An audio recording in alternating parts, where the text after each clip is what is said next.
Hi మిత్రమా, అందరికీ నమస్కారము. మిత్రమా, ధర్మస్థలంలో ఒక కేసు అనేది నడుస్తుంది. గత 12 ఏళ్ళని ఇంకా ఈ కేసు అనేది న్యాయం కోసం పోరాడుతున్నారు. ఎటువంటి సపోర్టు దొరుకుతా లేదు.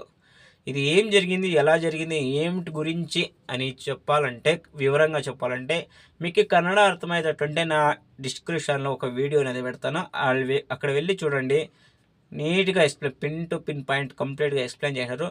ఎక్స్ప్లెయిన్ చేసిన గురించినే దానిపైన గురించి ఎక్స్ప్లెయిన్ ఎవరు చేశారో వాళ్ళపైన కూడా కేసు కంప్లైంట్ అనేది అయింది. పోలీసు వాళ్ళు వచ్చినారు, అరెస్ట్ చేసినారు, మళ్ళీ విడుదల చేసినారు.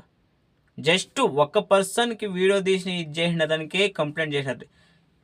ఊర్లో గ్రామస్తులు ఎంతమంది ఉంటే అంతమంది సాక్షులు ముందుకు వచ్చే వాళ్ళని ఏం చేసినారో ఊహించుకోండి. మీ ఊహకే వదిలేస్తున్నాను. సౌజన్య రేప్ కేస్ ఎలా పోయిందంటే, రేప్ చేసి చంపేసినారు. యూరిన్ దీంట్లో యూనియన్లో మట్టి అనేది 6 ఇంచెస్ మట్టి అనేది వేసినారు బ్రో. బతికినప్పుడే ఆ పని చేసిండేది. అలాంటి వ్యక్తులకి పోలీసులు, రాజకీయ నాయకులు కానీ సపోర్ట్ ఉన్నారు. కానీ ఈ అన్యాయం జరిగిండే సౌజన్య వైపు ఒక్కరు కానీ లేరు.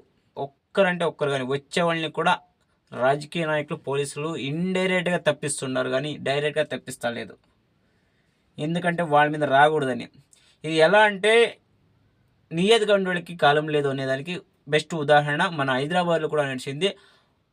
ఒక పోలీస్కి సౌజన్య రెడ్డిని రేప్ చేసి చంపినాను కదా, ఆ కేసులో ఉండే వీళ్ళని నలుగురిని షూట్ చేసి చంపినాను కదా, అలాంటి పోలీస్ వ్యక్తిని కానిస్టేబుల్కి ట్రాన్స్ఫర్ చేసినారు. ఇప్పుడు సేమ్ పరిస్థితి ఎట్లా ఉంది బ్రో.